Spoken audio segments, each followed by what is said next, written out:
తుంగస్తనగిరితటీ సుప్తముద్బోధ్య కృష్ణం పారార్ధ్యం స్వం శృతిశతశిరసిద్ధమధ్యాపయంతి స్వోచ్ఛిష్టాయాం సజనిగళితం యా బలాత్కృత్య భుంక్తే గోదా తస్యై నమ ఇదమిదం భూయ ఏవాస్తు భూయః. జై శ్రీమన్నారాయణ. పెద్ద ప్రమాదం జరిగింది నందగోకులంలో. కృష్ణుడుండే ఊళ్ళో కృష్ణుణ్ణి మానేసి రామచంద్రుణ్ణి పట్టుకుని మనత్తెక్కినియాన్ మనోభిరాముడు అని కొందరు అనేటప్పటికీ ఆ ఊరి వారందరికీ కోపాలు వచ్చేసాయి. శ్రీకృష్ణుడి ఊళ్ళో రాముడి సంకీర్తన, రాముడి ఊళ్ళో ఎవరైనా కృష్ణుడి సంకీర్తన చేశారా? మరి చేయనప్పుడు కృష్ణుడి ఊళ్ళో రాముడి సంకీర్తన ఎందుకు చేయాలి? ఎందుకు చేయాలి ఏమిటి? రాముడు మంచివాడు కనుక, రాముడు మన కోసం బాధపడేవాడు కనుక, మీ కృష్ణుడు అందరినీ ఏడిపించేవాడు కనుక. ఇలా వాదనలు ప్రారంభమయ్యాయి ఆ ఊళ్ళో. దాంతో 2 విభాగాలు అయిపోయాయి మొత్తం గోపికల గోష్ఠి అంతా కూడా. ఒకటి కృష్ణుడి గోష్ఠి, ఒకటి రాముడి గోష్ఠి. ఇంకా ఒకరినొకరు ఆక్షేపించుకోవడం ప్రారంభించారు. ఏమిటి పెద్ద మీ రాముడి పేరు పెట్టుకుని రాముడి పేరు కీర్తిస్తూ మీరందరూ బయలుదేరారు, ఏమిటి ఆయన గొప్ప? ఆడదాని మీద అభిమానం కలిగిన వాడు అంటారా మీరు? ఆయనకి నిజంగా అభిమానం ఉంటే ఒక ఆడదైనటువంటి ఒక శూర్పణఖని ముక్కు చెవులు కోసి అవమానిస్తాడా? అసలు యుద్ధ ఆరంభమే ధనుశాస్త్రాన్ని నేర్చుకున్నటువంటి పెద్ద మనిషి తాటక మీద ఒక స్త్రీ మీద ప్రయోగించి ఆవిడ్ని సంహరించాడు. ఇదే ఆయనకుండేటటువంటి మహిళా లోకం మీద ప్రేమ అంటే? పాప వీళ్ళు దాన్ని సర్దుకుంటూ లేదు లేదు లేదు, ఆయనకి దుష్టులు కనుక, విశ్వామిత్రుడు చెప్పాడు కనుక, విశ్వామిత్ర ఆజ్ఞని నువ్వు తూచా తప్పకుండా పాటించు అని నాన్నగారు ఆదేశించారు కనుక చేశాడే తప్ప తనకి వాళ్ళ మీద ఏమీ కోపం లేదు, శత్రుత్వము లేదు. గురువు ఆజ్ఞని ధిక్కరించడానికి వీలు లేదు కనుక తను పాటించాడు తప్ప ఆయనకేం దోషం లేదు. శూర్పణఖ విషయం అంటారా? తన పక్కనే కూర్చున్నటువంటి స్త్రీని, సీతమ్మని చూసి తినేస్తాను అని మీదకు వస్తే మరి ఆవిడని రక్షించడం కోసం ఆ మాత్రం చేయాల్సి వచ్చింది. అది కూడా మా రాముడేం చేయలే. లక్ష్మణస్వామిని చెప్పాడు చూడవయ్యా అంటే లక్ష్మణస్వామి కాస్త ముక్కు చెవులు కోసి పంపించాడు. ఆయన ఇది రాముడి దోషమా? రాముడు ఎందుకంటారు అట్లాగా? రాముడు మహా గొప్పవాడా? ఏడు వాళ్ళ నాన్నగారి మాటను అంతలా పాటించేవాడా? ఇలాగా రాముడి మీద వీళ్ళ ఆక్షేపణలు చేస్తే దానికి సమాధానాలు చెప్పుకుంటూ కృష్ణుడి మీద వాళ్ళ ఆక్షేపణలు చేస్తూ రాముడి మీద కృష్ణుడి మీద మనకి లోకంలో కొన్ని దోషాల్లాగా అనిపిస్తుంటాయే. మా కృష్ణుడు మీ కృష్ణుడు ఏమిటండి, మీ ఆయన కృష్ణుడి గురించి పెద్ద మీరు చెప్తారు, ఎప్పుడు చూసినా అబద్ధాల కోరు అని వీళ్ళు ఆక్షేపిస్తే మా వాడు ఆడింది అబద్ధాలు నిజంగా ఎందుకు మా వాడిని అంటారండి, మీ వాడు మాత్రం అబద్ధాలు కోరుకాడు, మీ రాముడు మాత్రం మహాసత్యసంధుడా? వాలి సుగ్రీవులు యుద్ధం చేసినప్పుడు మొదటిసారి చావు దెబ్బలు తిని వచ్చినటువంటి సుగ్రీవుడిని చూసి అయ్యో నీకు వాళ్ళకి తేడా తెలియలేదయా, అందుకోసం బాణం వదలలేదు అని అంటే పాపం పిచ్చివాడు ఆయన కనుక నమ్మాడు. మనం ఎలా నమ్ముతామండి? శుభ్రంగా తిని పెరుగుతుండేవాడు వాలి, మంచి దుక్కలా బలిసుంటాడు, తిండి తిప్పలేక అడవలపాడు తిరిగేవాడు సుగ్రీవుడు చీపురు పొలలా ఉంటాడు. తేడా తెలియలేదు ఇద్దరు ఎందును. ఈయనంటే పాపం ఆయన నమ్మేశాడు అంటూ రాముణ్ణి వాళ్ళు సమర్థించుకుంటుంటే, కృష్ణుడి మీద వీళ్ళు ఆక్షేపణ చేసి కృష్ణుడిని వీళ్ళు సమర్థించుకుంటుంటే ఇద్దరూ ఇట్లాగా ఒకళ్ళ మీద ఒకళ్ళు నేరారోపణలు చేసుకోవడంతో అసలు వెళ్ళాల్సినటువంటి కృష్ణ సన్నిధానానికి చేరాల్సిన లక్ష్యం కాస్త పోయి ఇద్దరికీ పరస్పరం దెబ్బలాటల్లో మొత్తం దిగింది. నందగోకులం అంతా పెద్ద గోలగోలైపోతుంటే అక్కడ ఉండే ఒక పెద్ద ఆవిడ ఆ స్థితిని గమనించి అయ్యయ్యో మనకు లక్ష్యం చెదిరిపోయిందే, వీళ్ళందరినీ కలపాలి అని ఒకసారి ఆవిడేం చేసింది తెలుసునా? అందరినీ పిలిచి కూర్చోబెట్టిందారు. అంటే వాళ్ళు ఆ పక్కన వీళ్ళు ఈ పక్కన కూర్చున్నారు.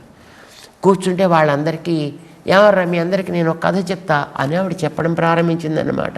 ఏం చెప్పిందో తెలుసునా? శ్రీకృష్ణుడిని పడుకోబెట్టడానికి యశోదమ్మ గారు మరి రాత్రి ఏదైనా కథ చెప్తే కదా పిల్లలు పడుకుంటారు, చేత కృష్ణుడిని పడుకోబెట్టడానికి వాళ్ళ అమ్మగారు ఒక కథ చెప్పడం ప్రారంభించింది. ఏం కథ చెప్తారు ఆ రోజుల్లో? ఇతర కథలు ఏమున్నాయి కనుక అంతకుముందు జరిగిన రామావతారపు కథే చెప్పాలి. ఆ కథనే చెప్పడం ప్రారంభించింది తల్లి. అక్కడ ఉండేటువంటి శ్రీకృష్ణుడికి ఉయ్యాల్లో పడుకోపెట్టి ఏడుపు అనిపించడానికి. అనగనగా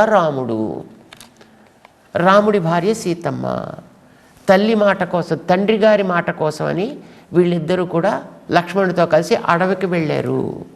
అడవిలో తిరుగుతుండేవాళ్ళని తామాహార ద్రావణ, రావణుడు కాస్త సీతాదేవిని ఎత్తుకుపోయాడు కథ చెప్తోంది ఈవిడ. అంతకుముందు ఒక్కొక్క సన్నివేశం చెప్తుంటే పడుకున్నటువంటి కృష్ణుడు అంటున్నాడు. రామో నామ బభూవా తదబలా సీతేతి. ఆవిడేం చెప్తుంటే పాపం కథ కల్లా ఆయన కొడుతున్నాడు. మరి కొడితే కదండి కథ చెప్పేవాడికి చెప్పబుద్ధి అవుతుంది. అయితే ఆ తల్లి చెప్తోంది, ఈ పిల్లాడు కొడుతున్నాడు. కానీ తామాహార ద్రావణ, వనంలో సంచరిస్తూ ఉండేటటువంటి సీతమ్మని రావణాసుడు ఎత్తుకుపోయాడు అని చెప్పేటప్పటికీ కృష్ణుడు ఏం చేయాలి? కొట్టాలి. కానీ కొట్టలే. ఏం చేశాడు తెలుసునా? ఒక్కసారి ఉలిక్కిపడి లేచి సౌమిత్రే కో ధను ఏ లక్ష్మణ ధనుసు పట్రా, లక్ష్మణ ధనుసు పట్రా అని అరవడం ప్రారంభించాడు. పాపం పిచ్చి తల్లి యశోదమ్మకి ఏం తెలుసు అదేమిటో. ఆవిడ గాబరా పడిపోయి అయ్యయ్యో ఏ దుష్టశక్తి వచ్చిందో ఏమిటో అని పాపం పేడ, చేట, పిడకలు, చీపురు కట్ట ఇవన్నీ పట్టుకొచ్చి దృష్టి తీయడం ప్రారంభం చేసింది. పాపం ఆవిడకి పాపం తెలియదు, మనకు తెలుసును. ఏంటది? అక్కడ ఉయ్యాల్లో పడుకున్నటువంటి తత్వం ఈవేళ అవసరాన్ని బట్టి కృష్ణతత్వమైనా ఆ వేళ అవసరాన్ని బట్టి రామతత్వమైంది కనుకనే రాముడికి కలిగిన కష్టాన్ని చెబుతుంటే స్పందించి హే సౌమిత్రే ఎక్కడ నా ధనస్, ఎక్కడ నా ధనస్ అంటే ఆయన తెలియటలా పిచ్చివాళ్ళల్లారా. రాముడు గొప్ప, కృష్ణుడు గొప్ప, రాముడిలో దోషాలు, కృష్ణులో దోషాలు ఇలా మాట్లాడతారేంటారా? ఇది తగదు. ఒకటే తత్వం ఎప్పుడూ కూడా కాలానికి పరిస్థితికి అనుగుణంగా వివిధ రూపాలను ధరించి వస్తూ ఉంటుంది. ఆనాడు రాముడైంది, అంతకుముందు త్రివిక్రముడైంది, అంతకుముందు మరొకటైంది. కానీ ఈవేళ మన కోసం అదే తత్వం కృష్ణతత్వమై మన మధ్య సంచరిస్తోంది. అంచేత దాంట్లో భేదాలు మనం మాట్లాడకూడదర్రా. కలిసి తిరగాలి, కలిసి కదలాలి, కలిసి పని చేయాలి అంతే తప్ప ఏమిటి వాదనలు? అసలు లక్ష్యాన్ని పోయి పదండి అనవసరంగా మన యొక్క లక్ష్యాన్ని పాడు చేసుకోకూడదు. అందరం కలిసి కృష్ణ భవనానికి వెళ్ళిపోవాలి. తెల్లవారిపోతే మళ్ళీ కృష్ణుడు మనకి దొరకడు అనుకుంటుంటే మీరంతా ఇక్కడిలా వాదాలు వేసి కూర్చుంటే ఎట్లా కర్రా? పదండి అని పాపం ఆ పెద్ద ఆవిడ వీళ్ళందరినీ సరి చెప్పిందర్రా. అందరూ కలిసి ఓకే సరే అలాగే మేము సరే బయలుదేరతాము అని బయలుదేరారు. మరి బయలుదేరేటో పక్క గోపికని లేపాలి కదా. మరి లేపాలంటే ఏదో చెప్పాలి కదా. ఏం చెప్పాలి అంటే మేము రాముడు గురించి చెప్తాం. ఆగండి, మేము కృష్ణుడు గురించి చెప్తాం. మళ్ళీ వాదం ప్రారంభమైంది. ఎందుకంటే మరి రెండు విభాగాలు ఉన్నాయి కదా. మళ్ళీ పెద్ద ఆవిడ చెప్పింది, అరే తప్పాలి అనకూడదు. మళ్ళీ ప్రారంభించారేంటి? అయితే ఏ స్థానంలో మనం ఉన్నామో ఆ స్థానపు ప్రభావాన్ని చెప్పాలి. మన తిరుపతి కొండ మీద ఉన్నాం అనుకోండి, వెంకటాద్రి సమస్థానం బ్రహ్మాండేన అస్తకించిన అనాలి. అదే ఏ భద్రాద్రిలోనో సింహాద్రిలో ఉన్నామో అనుకోండి, అది దానికంటే మించింది బ్రహ్మాండేన అస్తకించిన అని అనాలి. అక్కడ ఆ రూపంలో ఉండే ఆయన యొక్క స్వభావాన్ని గుర్తించడం మన బాధ్యత రా. సరే, ఇప్పుడు మనంతా కృష్ణ స్థానంలో ఉన్నాం కనుక ముందు కృష్ణుడినే పాడదాం, కృష్ణ విభాగము ప్రారంభించండి అని ఆవిడే చెప్పేసింది. అప్పుడు మన వాళ్ళంతా ముందుగా కృష్ణుడి పరాక్రమాన్ని పాడుతుంటే అది విన్నటువంటి మన మిగతా రామ విభాగం వాళ్ళు రాముడి పరాక్రమాన్ని అంతకంటే గొప్పగా పాడుతూ ఈవేళ వాళ్ళంతా ఈ గోపికని మేల్కొల్పుతున్నారు. ఎలా లేపుతున్నారో మనం కూడా ఒకసారి పాడి అందాం. ఆండాళ్ తిరువడిగళే శరణం పుళ్ళిన్వాయ్ కీండానై.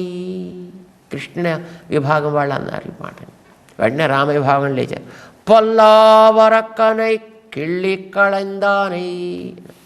అంటే మళ్ళీ ఈయన ప్రభావాన్ని ఆయన మళ్ళీ ఏదో కొంచెం చిన్న చికాకు వచ్చేట్టుగా అనిపిస్తే ఆ పెద్ద ఆవిడ అంది. సరే సరే అందరూ సర్దుకున్నారు.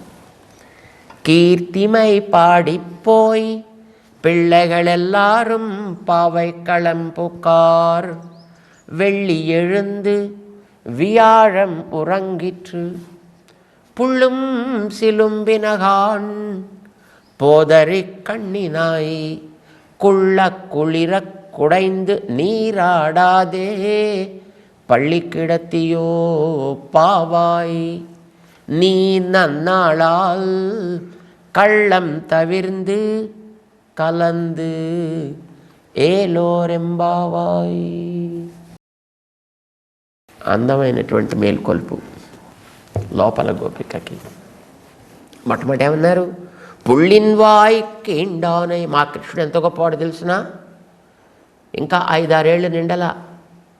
కానీ వనంలో పెడుతుంటే ఒకనాడు బక్కాసురుడు వచ్చాడు. ఒక కొంగ వేషం వేసుకొచ్చాడు ఒక రాక్షసుడు. వాడు తన యొక్క ఆ పుటములని, పుటాలంటే ముక్కు, కొంగకుండేటువంటి ఆ బీక్ అనమాట, దాని ఒకసారి ఇట్లా తెరిచిపెట్టాడు. కృష్ణుడికి అదేదో చూసి ఆశ్చర్యం వేసి, చిన్నపిల్లలు కదా, ఎక్కడ కనిపిస్తే అందులో దూరుతుంటారు. వచ్చి దీంట్లో దూరితే టక్కమని వాడిని ఇలా నొక్కేసి లోపలికి మింగేద్దామని అనుకున్నాను. తెరిచిపెట్టుకుంది అలాగా. మన వాడికి తెలుసుని దాని గురించి. ఏం చేశాడైనా? ఆ క్రింద ఉండేటటువంటి ఆ ముక్కు క్రింద పుటం మీద కాలు పెట్టి పై పుటాన్ని పట్టి చీల్చి చండాడి పాడేశాడు ఆయన. చీల్చి పాడేశాడంతే. 5-6 ఏళ్ల పిల్లాడు. తెలుసునా మా వాడి పరాక్రమం అన్నట్టుగా చెప్పారు. పుళ్ళిన్ వాయ్కిండానై. ఆహాహా చాలా గొప్పవాళ్ళండి.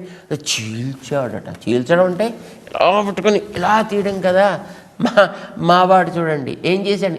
గిల్లి పారవేశాడంటే ఒక పెద్ద రక్కసుణ్ణి, రావణాసురుణ్ణి. ఎవడైనా పొల్లవరక్కనై, ఒక దుష్ట రాక్షసుణ్ణి. దుష్ట రాక్షసుడు ఏమిటండి? అంటే మంచి రాక్షసులు కూడా ఉంటారండి. వాళ్ళ తమ్ముడే ఉన్నాడు కదా మంచి రాక్షసుడు, విభీషణుడు. చేత రాక్షసులు అన్నంత మాత్రం చేత అందరూ చెడ్డవాళ్ళు కాసమండి.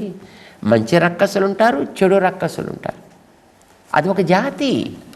పొల్లవరక్కనై, దుష్టుడైనటువంటి రాక్షసుడైన రావణాసురుణ్ణి కిళ్ళిక్కళందానై, ఇలా గిల్లి పారేశాడంతే. మీవాడు చీల్చాడు, మావాడు గిల్లి పారి. మావాడి పరాక్రమం ఎంత గొప్పదో అన్నట్టుగా చెప్పారు వీళ్ళు.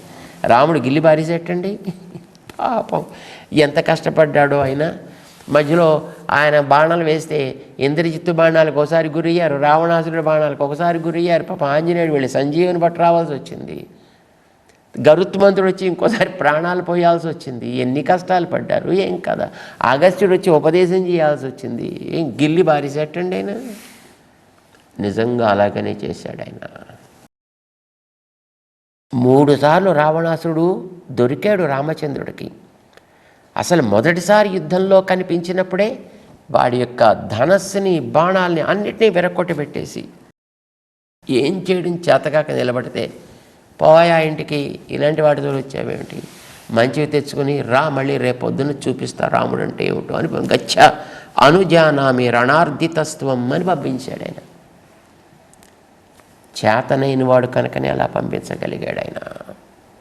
గిల్లి పారవేయగలడు, కానీ అవకాశం ఇవ్వాలి కనుక 1కి 2కి 3 సార్లు అవకాశం ఇచ్చాడు ఆయన.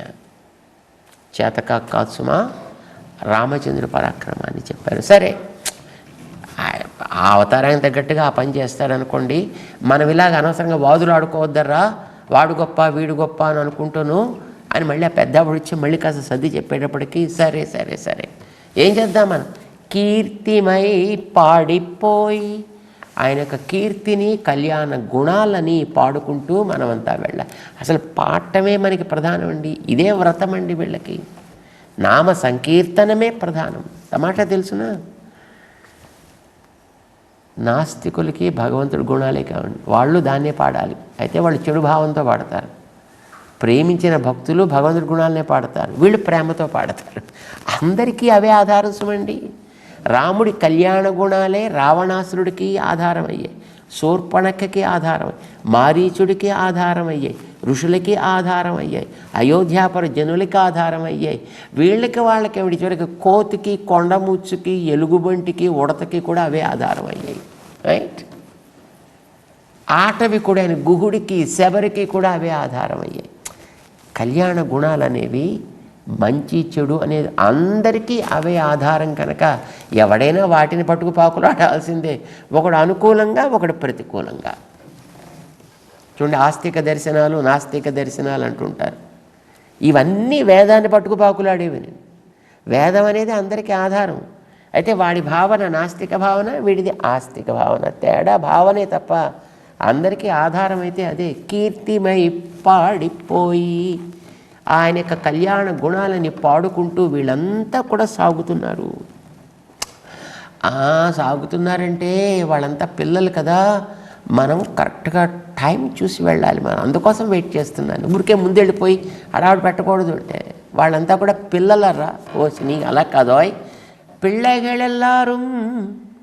ఆ పిల్లలంతా కూడా పావై కళంపు కార్. మనం ఎక్కడికైతే సంకేతంగా పెట్టుకుని వ్రతం చేయడానికి చేరదాం అనుకున్నామో అక్కడికి అందరూ చేరిపోయారు. మరి నువ్వు లేచి రావద్దా? అప్పుడే తెల్లారిపోయిందటరా. వాళ్ళంతా చేరిపోయారంటే పిల్లలు కనుక చేరిపోయి ఉంటారు త్వరగా. చూడండి, రాత్రి 3 విమానం అనుకోండి, లేదా రైలు అనుకోండి, పిల్లలకి ఇంకా రాత్రి నిద్ర ఉండదండి. వాళ్ళు 9 తెగించి, 10 తెగించి, 11 తెగించి అమ్మా పోదామే పోదామే పోదామే అంటూనే ఉంటారు. వాళ్ళకి చిన్నపిల్లలకి పాపం వాళ్ళకి తెలియదు. వాళ్ళకి మనంటే పెద్దలం కదా, కొంచెం సరిగ్గా సమయాన్ని చూసి వెళ్ళాలి అని. అంటే అలా కాదయా, తెల్లవారిపోయిందే. ఎలా చెప్తున్నారు మీరు? వెళ్ళి எழுந்து వియాழన్ ఉరంగిత్. శుక్రగ్రహం ఆల్రెడీ పైకి వచ్చేసిందర్రా. బృహస్పతి గ్రహం ఉరంగిత్ అస్తమిస్తోంది. వీళ్ళకి నక్షత్ర జ్ఞానం చాలా గొప్పదండి. అసలు గ్రామాల్లో ఉండే రైతులందరికీ నక్షత్ర జ్ఞానం బాగుంది. గ్రామీణుడు అందరికీ ఉండేదండి. దురదృష్టం కొద్దీ మనకి చదువులు పెరిగిపోయి అనుకున్న పట్టణాలకు వచ్చిన తర్వాత అసలు ఈ ప్రకృతి పరిజ్ఞానమే పూర్తిగా నాశనం అయిపోయింది తప్ప, లేకపోతే మన వాళ్ళందరికీ చక్కటి జ్ఞానం ఉండేది. వీళ్ళకి వేరే గడియారాలు పెట్టుకున్న సమయాన్ని తెలుసుకునేవారు కాదు. వీళ్ళు నక్షత్ర గమనాన్ని చూసి ఏం సమయమైంది అని చెప్పేవారు. వెళ్ళి எழுந்து శుక్ర ఉదయమైంది, శుక్రోదయమైంది, బృహస్పతి అస్తమిస్తోంది. రహస్యంగా చెప్తున్నారు మన వాళ్ళు. శుక్రుడంటే మృత సంజీవిని విద్య తెలిసిన వాళ్ళు. మనందరికీ మృత సంజీవని రామనామం, భగవన్నామం కదా. అది எழுந்து, అది మేల్కొంది.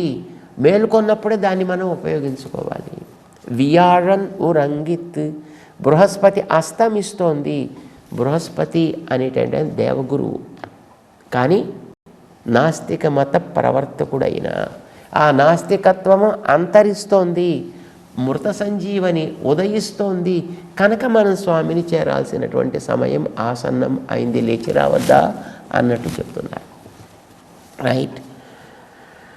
అంతేకాదు, పుళ్ళుం సిలుంబినగాన్, మళ్ళీ పక్షులు వచ్చాయండి.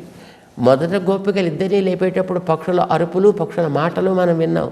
ఇప్పుడు మళ్ళీ పుళ్ళుం సిలుంబినగాన్, పక్షులన్నీ కూడా అరుస్తున్నాయి కదా అన్ని వైపులా. మళ్ళీ వెనక్కి వెళ్ళారు ఏమిటండి సమయంలోనూ, ఇంత ముందుకు వచ్చేసిన తర్వాత. అంటే ఇప్పుడు మాట్లాడడం మొదటి లేవగానే చేసేటటువంటి ఆరవారం కాదిది. పక్షులు గూళ్ళు వదిలి తిరిగి తిరిగి తిరిగి మళ్ళీ మధ్య మధ్యలో అప్పుడప్పుడు కలుస్తూ ఉంటాయి కదా. ఆ కలిసినప్పుడు ఏం జరుగుతోంది ఇంతవరకు అనేవి పరస్పరము వినిమయం చేసుకునేటటువంటి సంభాషణ. ఇది పక్షుల యొక్క ధ్వని. చూడండి, జ్ఞానులైన పెద్దవాళ్ళు అప్పుడప్పుడు యాత్రలు చేసిన మధ్యలో కలుస్తుంటారు అనుకోండి, చక్కటి భగవద్ విషయ చర్చ చేస్తూ ఉంటారు వాళ్ళు. ఊరికేదో ఈ కబుర్లు ఆ కబుర్లు చెప్పుకోరు కదా. మనకి భాగవతం లాంటి గ్రంథాల్లో చూస్తే విదురుడు, అక్రూరుడు, మైత్రేయి, ఇలాంటి వాళ్ళంతా కూడా అప్పుడప్పుడు కలిసినప్పుడు వాళ్ళు చేసుకునేటటువంటి భగవత్ కళ్యాణ గుణ అనుభవ చర్చ మనకు వినిపిస్తూ ఉంటుంది. ఇదిగో ఈ పక్షుల యొక్క మాటలు అలాంటివి అన్నమాట. పుళ్ళుం సిలుంబినగాన్. సరే, అవన్నీ అలా ఉంచు. అసలు నువ్వు ఎంత గొప్పదానివమ్మ. పోదరి కಣ್ಣಿనాయ్, పోదు అరి కಣ್ಣಿనాయ్. గోదాదేవి మాటలు చిన్న పలుకులు అతి గంభీరమైన పలుకులండి. ఇది మళ్ళీ ఎక్కడైనా ఇతర వాంగ్మయంలో కనిపిస్తుందా కనిపించదా అనేది మాకైతే తెలియదు. కానీ బహుశా ప్రపంచ వాంగ్మయంలో గోదాదేవి గానం లాంటి వాంగ్మయం మరి లేదు అని అంటే అది అతిశయోక్తి నేరదు. ఒక్క పదంలో ఎన్ని అర్థాలు పెట్టిందో చూడండి. పోదు అరి కణ్ణినాయ్. కణ్ణినాయ్ మంచి నేత్ర సౌందర్యం కలిగిన దానా. ఎట్లాంటి నేత్రాలు? నేత్రాలు జ్ఞానానికి గుర్తు. మంచి కళ్ళదానా అంటే మంచి జ్ఞానం కలదానా అని అర్థం అన్నమాట అండి. జ్ఞానం కలిగిన ఒక మహానుభావుడిని మన వాళ్ళు సంబోధన చేస్తున్నారు. అయితే ఎలాంటి జ్ఞానం? ఈవిడికుండే కళ్ళు ఎలాంటివి? పోదు అరి కణ్. పోదు అంటే సకాలంలో వికసించినటువంటి ఒక పుష్పం. అరి అంటే దాంతో పోటీ పడగలిగినటువంటి కళ్ళు.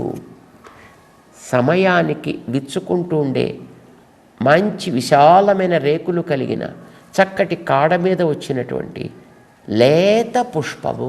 దాంతో అరి అంటే పోటీ పడడానికి సిద్ధంగా ఉండే కళ్ళ వంటి కళ్ళు కలిదీవుడంటే అతి సుందరమైన కళ్ళు అని అర్థం. పోదు అంటే సకాలంలో ఉండేటటువంటి ఒక పుష్పం అయితే, అరి అంటే అందులో ఉండే తుమ్మెదండి.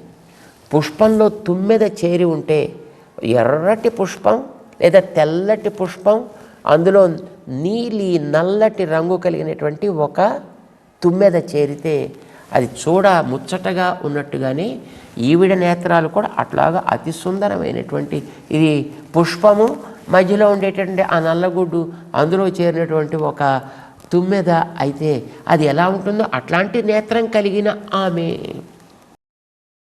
పోదు అంటే పుష్పం, అరి అంటే లేడి. పుష్పము వంటి లేడీ వంటి దాంతో పోటీ పడగలిగినటువంటి నేత్రము కల. ఒక్క పదంలో ఇన్ని అర్థాలు గోదాదేవి అద్భుతంగా అనుభవించింది, మనకి అందించింది. అయితే ఇది మామూలుగా ఉండేటటువంటి పుష్పపు తుమ్మెద కాదు సుమండి. భగవంతుడి పాదమే ఒక పుష్పమైతే అందులో చేరినటువంటి ఒక మధుపము ఒక తుమ్మెద భక్తుడైతే ఆ భగవంతుడి యొక్క పాద ఆ అమృతాన్ని ఆస్వాదించడానికి దాంట్లో చేరుతాడు. ఆస్వాదిస్తూ ఉండేంతవరకు దాంట్లో ఉంటాడు. కానీ అప్పుడప్పుడు పైకి లేచి ఝుంకారం చేస్తూ తిరుగుతూ ఉంటాడు. అంటే భగవంతుడు గుణ అనుభవం చేస్తున్నంత వరకు నిశ్శబ్దంగా ఉంటాడు. కానీ దాన్ని లోకంలో అందించడానికి తిరిగినప్పుడు ఝుంకారం చేస్తూ దాన్ని తిరుగుతూ ఉంటాడు, అందరికీ అందిస్తూ ఉంటాడే. అదిగో అట్లాంటి మంచి జ్ఞానం కలిగిన దానివి నువ్వు. పోదు అంటే పుష్పం లాంటి సౌకుమార్యం, సౌందర్యం. లేడీ అంటే దాంట్లో ఉండేట ఒక అందమైనటువంటి చాంచల్యము కదా. మన స్త్రీ నేత్రాలకి ఏదో లేడీ కనులు అని అంటుంటారు కదా. అంటే ఎప్పుడు కూడా చంచలంగా ఉంటాయి. చాంచల్యం ఎప్పుడు కూడా భయాన్ని సూచిస్తుంది. ఎట్నుంచి ఏ ఉపద్రవం వస్తుందో అని అన్ని వైపులా అది దృష్టిని సారించినట్లుగా. అలాగే వీరికి భగవంతుడి యందు ఉండే ప్రేమ చేత ఆ భగవంతుడికి ఎక్కడ ఎట్నుంచి ఏ ఉపద్రవం వస్తుందో దాన్ని మనం జాగ్రత్తగా కాపాడుకోవాలనేటటువంటి ప్రీతి కలిగిన మన గోదాదేవి వాళ్ళ నాన్నగారికి అట్లాంటిదే ఉండేది, ప్రీతి భయము కూడా. అలాంటి నేత్ర సౌందర్యం కలిగినటువంటి హే గోపికా పోదరి కణ్ణినాయ్. ఏం చేయాలరా చెప్పండి ఇంతకని. కుళ్ళ కుళిర కుడైందు నీరాడాదే. మన స్నానం చేయాలి కదా. చల్లటి నీళ్లలో చక్కగా మునిగి స్నానం ఆడాలి. ఎందుకని? కృష్ణుని ఎడబాసినటువంటి లోపలి తాపమంతా కూడా తీరాలి అంటే అది తెల్లవారింది అంటే సూర్య ఉదయం జరిగితే కిరణస్పర్శ చేత నీళ్లలో ఉండే చల్లదనం పోతే మన తాపాన్ని అవి ఆర్చలేవు. భరతుడు రామవిరహం చేత ఆ కథను అపరరాత్రేషు సరయూం అవగాహతే అంటాడు వాల్మీకి భగవానుడు. అపరరాత్రుల్లో అంటే ఏ 3 8 వెళ్ళి స్నానాలు చేసేవాటండి. అంటే ఆ చల్లదనం తన తాపాన్ని తీర్చాలి అనే కోరిక చేత. లేదా బహుశా తెల్లవారితే జనాలు వస్తే తనని చూసి ఎక్కడ ఈయన వల్లే అని అంటారో అనే బెంగ చేత కూడా కావచ్చు. బట్ అలా ఉంచినప్పటికీ కూడా మనం వెళ్ళాల్సింది, స్నానం ఆడాల్సింది ఆ చల్లదన నీళ్లలో అది పోకుండా ఉంటే మనకుండే తాపాన్ని అది ఆర్చగలుగుతుంది. కనుక కుళ్ళ కుళిర కూడా ఇంది మన ఆ చల్లటి నీటిలో అవగహించి స్నానం ఆడాలి. ఆ స్నానం ఆడకుండా పళ్ళిక్కిడతియో పావాయి. ఏమమ్మా నువ్వు, ఏం పూర్తి నీది, ఏం గుణాలు నీవి, ఎప్పుడో కృష్ణుడు ఆయన యొక్క స్పర్శతోటి పరిమళాన్ని అందుకున్నటువంటి ఆ పడకనే పట్టుకుని అక్కడే కూర్చుండిపోతావేంటి? పళ్ళి కిడత్తియో పావాయ్ నీ నన్నాళాల్. మంచి కాలం దాటితే మళ్ళీ రాదు. పెద్దలందరూ అంగీకరించారు. కృష్ణుడిని చూడటానికి, కృష్ణుడి దగ్గరికి పోవటానికి, కృష్ణుడితో మాట్లాడటానికి, వ్రత ఆచరణకి మన పెద్దవాళ్ళు అంగీకరించిన కాలం పూర్తి కాక ముందే మనం వెళ్ళాలి తప్ప పుణ్యకాలం కాస్త పూర్తయిన తర్వాత వెళ్ళి మాత్రం ఏం లాభం? కనుక కాలం దాటితే మళ్ళీ రాదు సుమా. ఉన్న లభించిన అవకాశాన్ని మంచిగా ఉపయోగించుకోవాలయ్యా. నీ నన్నాళాల్ ఏం చేయమంటారు? కళ్ళంత విరింది. నీ దొంగతనాన్ని పక్కన పెట్టవయ్యా. ఏం దొంగతనం? ఒకరిదైన వస్తువుని మరొకరు తమది అని అనుకోవడం కదండి దొంగతనం అంటే. నువ్వెవరి దానివి? మా సొత్తు నువ్వు మాకు యజమానురాలివి, మమ్మల్ని నడపాల్సిన దానివి. అలాంటి నువ్వు మాదైన నీ ఆ దివ్యమంగళ విగ్రహం అనేటువంటి వస్తువుని మాకు అందకుండా నువ్వు లోపల దాచేసుకుంటున్నావే, ఇది దొంగతనం కాదు. ఇప్పుడు ఏదైనా కష్టం కలిగితే అమ్మ మనకి కష్టం తీర్చాలి. అమ్మే కష్టపడితే తీర్చేదెవరు? కనుక ఎవరి నుంచైనా ఉపద్రవం వస్తే నువ్వు రక్షించాల్సిన, నీ నుంచే ఉపద్రవం వస్తే మాకు ఇంకా రక్షణ ఎక్కడమ్మా? కళ్ళంత విరిందు కలందు. అంచేత నువ్వు ముందర నిన్ను తీసుకుని, నీ దేహాన్ని తీసుకుని ముందర బయటికి వచ్చి మాకు సాక్షాత్కరించు, మా వస్తువుని మాకు అనుగ్రహించు. కలందు, మాతో కలు, మా ముందుండి మమ్మల్ని నడిపించు, శ్రీకృష్ణ సన్నిధానానికి మమ్మల్ని చేర్చు అంటూ 8వ గోపబాలికని ఈవేళ 13వ పాటలో మన ఆండాళ్ళ తల్లి అతి సుందరంగా మేల్కొల్పుతూ, మళ్ళీ చూస్తే ఇంకొక 2 తగ్గిపోయారు. ఇందులో 8 మంది ఇప్పుడు కొత్త వాళ్ళు వచ్చి చేరారు. కానీ చూస్తే ఇంకొక 2 కూడా కనపట్టలేదు. వాళ్ళని కూడా మనం కోల్పోవడానికి వీళ్ళు చిన్నపిల్లలు కదా, మన వాళ్ళు ఒక్కరు కూడా కోల్పోదు. అందరినీ మనం తోడు చేసుకుని మనం ముందుకు సాగాలి. పదండి వాళ్ళని కూడా లేపుదాం అంటూ 9వ గోపబాలిక భవనం వైపు మన వాళ్ళంతా కలిసి సాగుతున్నారు. మనం కూడా వాళ్ళతో కలుద్దాం, ఆ గోపబాలికని కూడా దర్శిద్దాం. జై శ్రీమన్నారాయణ.